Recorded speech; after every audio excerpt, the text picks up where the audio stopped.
মাশাআল্লাহ, আজকে আমার রান্নার মেনুতে ছিল খিচুড়ি আর গরুর মাংস। সবসময় ইফতারি খেতে ভালো লাগে না, তাই চিন্তা করলাম আজকে অন্য কিছু করি। তো দেখুন, আমি আজকে রান্না করেছি গরুর মাংস আর খিচুড়ি। আসসালামু আলাইকুম আমার প্রিয় ভাই ও বোনেরা, আপনারা যেখানেই আছেন, দেশে ও দেশের বাহিরে যেখানে আছেন, সবাইকে জানাই আমার আন্তরিক শুভেচ্ছা ও সালাম।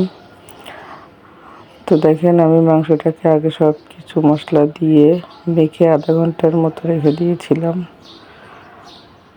তারপরে আমি এখন এটাকে চুলায় বসিয়ে দিয়েছি, এটাকে কষানো হচ্ছে।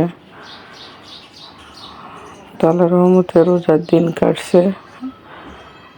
রোজার মাসটা খুব তাড়াতাড়ি চলে যায়, কারণ সবাই গোনে এটা আজকে কতদিন যাচ্ছে। এই জন্য আলহামদুলিল্লাহ খুব ভালোভাবে যাচ্ছে এবার রোজাটা। অনেকটা গরম নেই, অতটা খারাপও লাগছে না কারো। আলহামদুলিল্লাহ, আল্লাহ তাআলার কাছে অশেষ অশেষ মেহেরবানি যে রোজাগুলো রাখার তৌফিক দান করেছে। তো দেখেন, আমার মাংসটা কষানো হয়ে গেছে, আলু দিয়েছি, ঝোল দিয়ে দিলাম।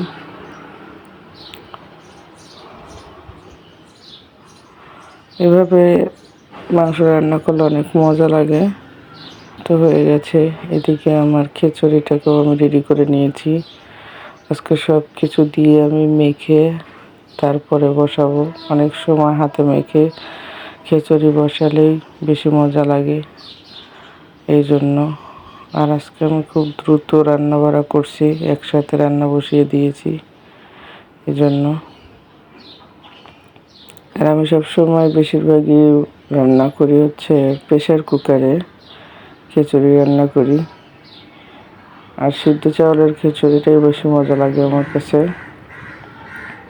তো দেখেন, এই পর্যায়ে হয়ে আসলে আমি এটাকে ঢেকে দিব। ভালো লেগে থাকে আমার ভিডিওটি, অবশ্যই আপনারা সবাই চ্যানেলটিকে সাবস্ক্রাইব করবেন, লাইক কমেন্ট শেয়ার করবেন। প্লিজ, আপনাদের একটি লাইক আমার অনেক অনেক উপকার আসবে, অন্যজনের কাছে ভিডিও পৌঁছাতে অনেক সাহায্য করবে। আপনারা সবাই লাইক দিতে ভুলবেন না। তো দেখেন, আমার রান্না হয়ে গেছে মাংস, আর এদিকে খিচুড়িটাও হয়ে গেছে। খিচুড়িটা একদম ঝরঝরে হয়েছে। আর গরুর মাংসের সাথে আমি মনে করি ঝরঝরে খিচুড়ি মজা লাগে। আপনারা যেখানেই থাকবেন, যেখান থেকে দেখছেন, আপনাদের কাছে অনুরোধ থাকলো আমার চ্যানেলটিকে সাবস্ক্রাইব করুন, লাইক কমেন্ট শেয়ার করুন। সবাই ভালো থাকবেন, সুস্থ থাকবেন। আল্লাহ হাফেজ।